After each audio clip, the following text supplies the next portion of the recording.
இன்னைக்கு எபிசோடுக்கான மூணாவது ப்ரோமோவை பார்க்கும்போது ஒரு விஷயம் மட்டும் கிளியரா தெரியுது. இந்த வீட்டுக்குள்ள வெளியே போயிட்டு உள்ள வராங்களே, ஸோ வரவங்க எல்லாருமே பார்த்தீங்கன்னா ஒரு பயங்கரமான வன்மத்தோட தான் உள்ள வராங்க.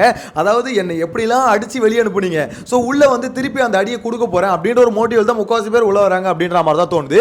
ஸோ வியானா உள்ள வந்தோன்னா பார்த்தீங்கன்னா விக்கல்ஸ் போட்டு பொழந்தது.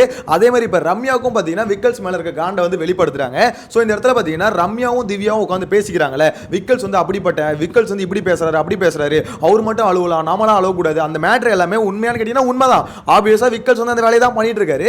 ஸோ இப்போ இந்த டிஸ்கஷன் வரதுக்கு காரணம் என்னன்னா ரம்யாவும் விக்கல்ஸால பாதிக்கப்பட்டிருக்காங்க. ஸோ அந்த பாதிப்பை வந்து வெளிப்படுத்துறாங்க அப்படின்ற மாதிரி தான் சொல்லணும். ஸோ அது டீடைல்டா பார்க்கலாம். அது பார்க்கறதுக்கு முன்னாடி ஒரு முக்கியமான விஷயம், சேனலை ஃபர்ஸ்ட் டைம் பார்த்தீங்கன்னா சப்ஸ்கிரைப் பண்ணிட்டு வீடியோ லைக் பண்ணி வச்சுக்கோங்க.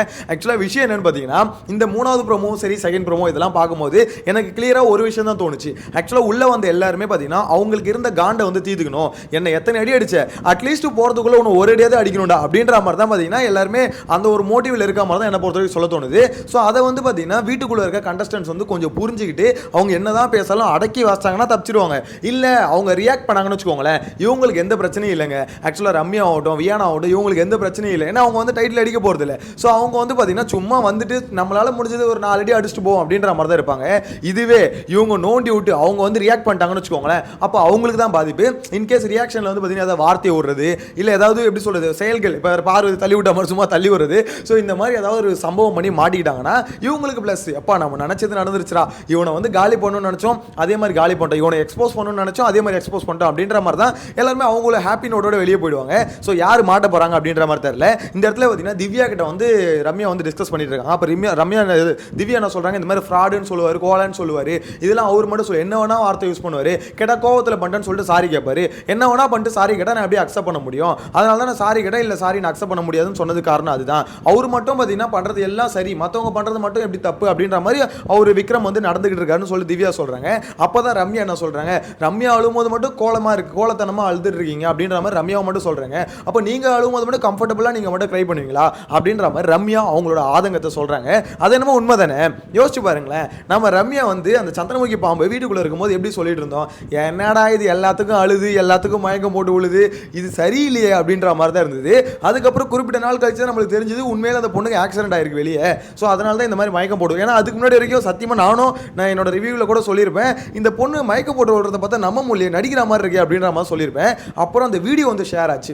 ஓகே ரம்யா வந்து பார்த்தீங்கன்னா எப்படி அந்த ஆக்சிடென்ட் ஆச்சு, அந்த அதுக்கப்புறம் நடந்த சம்பவம், ஸோ இந்த வீடியோலாம் பார்த்தீங்கன்னா ஷேர் ஆகும் போது தெரிஞ்சுது ஓகே இந்த பொண்ணு உண்மையிலே பாதிக்கப்பட்டிருப்பா. ஸோ அதனால தான் நம்ம மயக்கம் போட்டு விடுது அப்போ தான் ஓரளவுக்கு தோணுச்சு.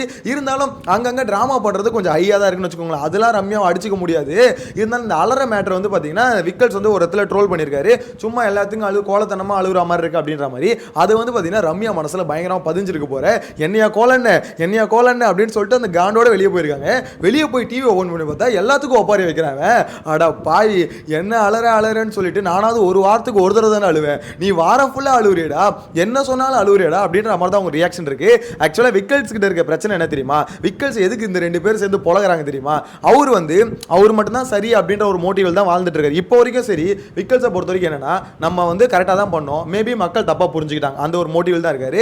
ஸோ இப்போ வந்து ஒரு நீங்க நினைப்பீங்க இல்லை எல்லாத்தையும் மறந்துட்டு அவர் வந்து இருக்கார், மறந்துட்டுலாம் இல்லை பொறுத்துக்கிட்டு இருக்காரு. இப்போ ஏதாவது பேசினா திருப்பி பேக் ஃபயர் ஆகிட போகுது அப்படின்ற மாதிரி பொறுத்துக்கிட்டு இருக்காரு. யோசிச்சு பாருங்களேன், வியானா வந்தோன்னே போட்டு பொழந்ததுக்கு அப்புறம் பொட்டியை தூக்கிட்டு போறேன்னு தானே சொன்னாரு. ஆனால் அந்த மனுஷன் இன்னைக்கு காலையில் என்ன பேசிட்டு இருக்காரு, பொட்டியெல்லாம் நான் எடுத்துட்டு போறது இல்லை, மக்கள் எனக்கு ஓட்டு போட்டிருக்காங்க, ஸோ அந்த ஓட்டு போட்ட மக்களுக்காக கடைசி வரைக்கும் இருந்துட்டு தான் போவேன் அப்படின்ற மாதிரி பேசிட்டு இருக்காரு கானா வினோத்துக்கிட்ட. எனக்கு தெரிஞ்சு விக்கல்ஸ் வந்து பார்த்தீங்கன்னா கானா வினோத்தை பொட்டி எடுக்க வைக்க ட்ரை பண்றாரோ அப்படின்ற மாதிரி தோணுது. அவர் மண்டைக்குள்ள வந்து லைட்டா போடுறாரு, என்ன வினோத் பொட்டி எடுக்க போறீங்களா, இல்ல நான் எடுக்க போறது இல்ல, நீ எடுக்க போறியா விக்கல்ஸ், நான் எடுக்க போறது, நான் எனக்கு மோட்டிவ் இருந்தது இப்போ கொஞ்சம் மாத்திக்கிட்டேன் அப்படின்ற மாதிரிலாம் பேசிட்டு இருக்காரு. எனக்கு தெரிஞ்சு இந்த விக்கல்ஸ் பைபிள் வந்து பாத்தீங்கன்னா பொட்டி எடுக்க போறேன்னு சொல்லிட்டு வேற யாரோ ஒருத்தர் எடுக்க வைக்க போகுது அப்படின்ற மாதிரி தான் சொல்ல தோணுது. ஆனா இங்க ஒரு விஷயம் மட்டும் கிளியரா தோணுதுங்க, 1 2 அதாவது இந்த பொட்டி எடுக்கிறதுல பாத்தீங்கன்னா மைண்ட் கேம் வந்து கம்பல்சரி ரொம்ப முக்கியம். அந்த மைண்ட் கேம் ஆடுற கெப்பாசிட்டி யாருக்கு இருக்குன்னு பாத்தீங்கன்னா விக்கல்ஸ் கிட்ட இருக்கு. ஸ்டார்டிங்லேயே வந்து பாத்தீங்கன்னா பொட்டியை நான் தான் எடுக்க போறேன் அப்படின்ற ஒரு ஸ்பீச்சை கொடுத்து மேபி பணம் அதிகமாக வரதுக்கோசம் வெயிட் பண்ணலாம் ஒரு விஷயம். அதாவது இப்போ வந்து பார்த்தீங்கன்னா என்ன 3 லட்சம் இருக்குதா, ஸோ அது வந்து பார்த்தீங்கன்னா ஒரு 5 லட்சம் 10 லட்சம் அப்படின்ற மாதிரி ஏறதுக்கோசம் வெயிட் பண்ணலாம். இன்கேஸ் 10 லட்சத்தை டச் ஆயிடுச்சு அப்படின்னா மேபி விக்கல்ஸ் வந்து ட்ரை பண்ணலாம். ஓகேங்களா, இப்போ என்னதான் ஸ்பீச் கொடுத்தாலும் ட்ரை பண்ணலாம். இல்லை இந்த மாதிரி பார்த்தீங்கன்னா ஸ்பீச் கொடுத்து எனக்கு வந்து பிரச்சனை இல்லை, எனக்கு வெளியே போனால் நான் சம்பாரிச்சுப்பேன், எனக்கு வந்து பணம் ஒரு மேட்டர் இல்லை அப்படின்ற மாதிரி சொல்லும்போது அப்போ யாருக்கு வந்து மணி ஒரு மேட்டரோ அவங்கள வந்து எடுக்க வைக்கிறது. ஸோ கானா வினோத்தை அங்கே புஷ் பண்ணுவாரோ அப்படின்ற மாதிரி தான் தோணுது. எனக்கு தெரிஞ்சு வினோத் அந்த பொட்டி பக்கத்தில் போக மாட்டாருன்னு நினைக்கிறேன். ஏன் சொல்லுங்க, ஏன்னா அந்த பைபிள் வந்து பார்த்தீங்கன்னா ரொம்ப தெளிவாயிடுச்சு இப்போ. ஏன்னா உள்ளே வந்து 2-3 பேர் வந்து பார்த்தீங்கன்னா சொல்லிட்டாங்க, அதாவது வினோத் உங்களுக்கு வந்து சப்போர்ட் இருக்கு, நீங்கள் வந்து பார்த்தீங்கன்னா அவ்வளோ மோசம்லாம் இல்லை, உங்களுக்கு வந்து ஃபேமிலி ஆடியன்ஸ் நிறைய பேர் இருக்காங்க அப்படின்ற மாதிரி ஒரு சில விஷயங்களை வந்து பார்த்தீங்கன்னா கொஞ்சம் தப்பாக சொன்னாலும் அவருக்கு வந்து புரிஞ்சு போச்சு. ஓகே, ஒரு வகையான சப்போர்ட் நம்மளுக்கு இருக்குது, ஃபேமிலி வீக்லேயும் சொல்லிட்டாங்க இப்பயும் சொன்னதுனால. ஸோ அவர் வந்து பார்த்தீங்கன்னா கெஸ் பண்ணிட்டு இருப்பாரு, நம்ம வந்து கப்பு கிட்ட போகிறதுக்கு வாய்ப்பு இருக்குது, அதனால் முடிஞ்ச அளவுக்கு பார்த்தீங்கன்னா போட்டி எடுக்காமல் இருக்கணும் அப்படின்ற இன்கேஸ் சொல்லனா கூட மேபி ட்ரை பண்ணியிருக்கலாம். இப்போ சொன்னதுனால கானா வினோத் மேக்ஸிமம் வந்து பார்த்தீங்கன்னா ட்ரை பண்ண மாட்டார் அப்படின்ற மாதிரி தோணுது. ஏன்னா இவருக்கு வந்து பார்த்தீங்கன்னா இப்போ டைட்டில் நம்ம தான் அடிப்போம் அப்படின்றது தெரிஞ்சு போச்சு. ஸோ தெரிஞ்சதுனால அவர் ட்ரை பண்ண மாட்டார். இருந்தாலும் விக்கல்ஸ் அவரோட ட்ரையை போடுறாரு அப்படின்ற மாதிரி தான் சொல்லணும். எனிவேஸ் இந்த டாப்பிக்கில் அது எதுக்கு பேசுகிறேன், இந்த இடத்துல பார்த்தீங்கன்னா இந்த இடத்துல திவ்யாவும் சரி ரம்யாவும் சரி இவங்க 2 பேரும் விக்கல்ஸ் வந்து இதுக்கு முன்னாடி ஆடின கேமை பற்றி தான் பேசிக்கிட்டு இருக்காங்க. அவங்க பேசுறது பியூர்லி என்ன விஷயம்னு பார்த்தீங்கன்னா அவங்களுக்கு நடந்தது அது அக்செப்டன்ஸ் இன்னும் வந்து அவங்களுக்கு வரல, சரி ஓகே மன்னிச்சு விட்ருவோம் அப்படின்ற மாதிரி இல்லாமல் அதெல்லாம் மன்னிக்க முடியாது, அவன் பண்ணது அதுதான். இப்போ வரைக்கும் பார்த்தீங்கன்னா திவ்யா வந்து விக்கல்ஸோட மன்னிப்பை ஏற்றுக்கல, நான் அதனால தான் அதை வந்து சாரி கேட்டால் நான் ஒத்துக்க மாட்டேன்ட்டேன். ஸோ எப்போ பார்த்தாலும் ஏதாவது ஒன்று பண்ணிடுறது, அதுக்கப்புறம் வந்து சாரி கேட்டுறது. இவர் மட்டும் என்ன வேணா பண்ணலாம், எல்லாத்துக்கும் சாரி கேட்டு அப்புறம் நாங்கள் வந்து அமைதியாக போயிடுமா. மற்றவங்க இதே மாதிரி கத்துனா வந்து நாங்கள் கோவத்தில் கத்துனா அதெல்லாம் ஏற்றுக்க மாட்டாரு, இது அவரு கத்திட்டா நான் கோவத்தில் கத்திட்டேன்னு சொல்லிட்டு அசால்ட்டாக போயிடுவார் அப்படின்ற மாதிரி சொல்கிறாங்க. இதெல்லாம் கரெக்டான பாயிண்ட் தான். என்ன பண்ணுறது, இதெல்லாம் வீக்கெண்டில் பேசணுமா நீனு, அதாவது எங்கே பேசணுமோ அங்கே திவ்யாவுக்கு வந்து வாயை திறக்க முடியல, ஒரு 4 வார்த்தை சேர்ந்தாப்புல பேச முடியல. விஜய் சேதுபதி முன்னாடி இந்த மாதிரி பாயிண்ட் பை பாயிண்டாக எடுத்து, சார் என்ன சார் அவர் மட்டும் அழுகுறாரு, அவர் மட்டும் கத்துறாரு, அவர் மட்டும் என்ன வேணா ஃப்ராடுன்னு சொல்லுவார், கோலன்னு சொல்லி எல்லாமே சொல்லுவார். ஆனால் எங்கள் இப்போ மற்றவங்க வந்து இந்த மாதிரி பேசும்போது பார்த்தீங்கன்னா அதை வந்து பார்த்தீங்கன்னா அவர் கிரிட்டிசைஸ் பண்ணுவார், நீங்கள் நடிக்கிறீங்க அப்படின்ற மாதிரி சொல்லுவார். ஸோ நாங்கள் சொன்னால் மட்டும் ஒரு ஆள் ஏற்றுக்க முடியல அப்படின்றத நறுக்குன்னு 4 பாயிண்ட் வந்து சொல்லி முடிக்கணும். திவ்யா கிட்ட இருக்க பிரச்சனை என்னன்னா இங்கே வீக் டேஸ்ல நல்லதாக பேசுகிறேன் நீனு, ஆனால் விஜய் சேதுபதி பேசும்போது மட்டும் வாயில் வார்த்தையை வரமாட்டேது, தேவையில்லாம வந்து வாங்கி கட்டிக்குது அப்படின்ற மாதிரி சொல்ல தோணுது. விஜய் சேதுபதி வந்து பார்த்தீங்கன்னா அவரும் மொக்க பண்ணிக்கிட்டு தான் இருக்காரு, ஏம்மா சுற்றி விடாமல் பேசு அப்படின்ற மாதிரி. பார்க்கலாம், எனக்கு தெரிஞ்சு அவளால் வாரமே முடிய போகுது, இதுக்கப்புறம் எங்கே இருந்தவங்க சுற்றி விடாமல் பேசுது அப்படின்ற மாதிரி சொல்ல தோணுது.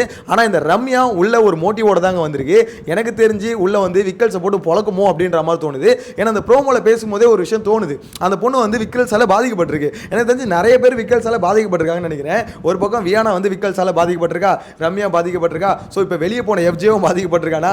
இவனுங்களாம் பார்த்தீங்கன்னா கேமை பார்த்துட்டு உள்ள வருவானுங்க. உள்ள வந்து டே விக்கல்ஸ் நான் உன்னை அப்பயே, இப்போ எஃப்ஜேலாம் வந்து என்ன பண்ணுவோன்னு நினைக்கிறீங்க, விக்கல்ஸ் உன்னை நான் அப்பயே நோட் பண்ணேன்டா, நான் கடைசியாக போன வாரம் கூட அதாவது வெளியே போகிற வாரம் கூட சொல்லிட்டு தானே போனேன், இந்த மாதிரி இவன் வந்து நடிக்கிறான்னு வெளியே போய் தான்டா பார்த்தேன், நீ எப்போ ஏற்பட்ட நடிகை அப்படின்ற மாதிரி எனக்கு தெரிஞ்சு எஃப்ஜே வந்து ஓட்டு வந்தான் நினைக்கிறேன். ஏன்னா அவங்க இன்டர்வியூவில் கொடுக்கும்போதே பார்த்தீங்கன்னா கலாச்சிக்கிட்டு தான் இருக்கான். ஸோ ஓப்பனாக ஒரு விஷயம் வந்து எல்லாருக்குமே தெரிஞ்சு போச்சு, விக்கல்ஸ் வந்து பயங்கரமாக எக்ஸ்போஸ் ஆகிட்டாரு. அதுவும் போன வாரத்தில் எக்ஸ்போஸ் ஆனதால அது அப்பட்டமா எல்லாம் பார்த்துட்டு வந்திருக்காங்க, பார்த்துட்டு வந்ததுனால அதை வச்சு அடின்னு அடிக்கிறாங்க. ஸோ விக்கல்ஸ் வந்து ரொம்ப தைரியமாக ஓகே எதுவும் வந்தாலும் பார்த்துக்கலாம் அப்படின்ற ஒரு மைண்ட் செட்டில் தான் இப்போதைக்கு கொஞ்சம் மாறி இருக்காருன்னு தோணுது. இல்லை வந்து ஒதுங்கிட்டாரா அப்படின்ற மாதிரி தெரியல.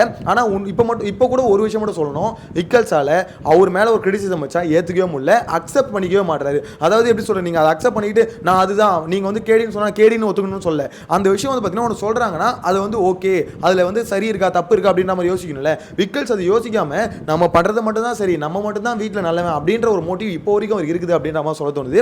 எனிவேஸ் பார்க்கலாம் எப்படி போட்டி எடுக்கிறாரா இல்லை மற்றவங்களை போட்டி எடுக்க வைக்கிறாரா.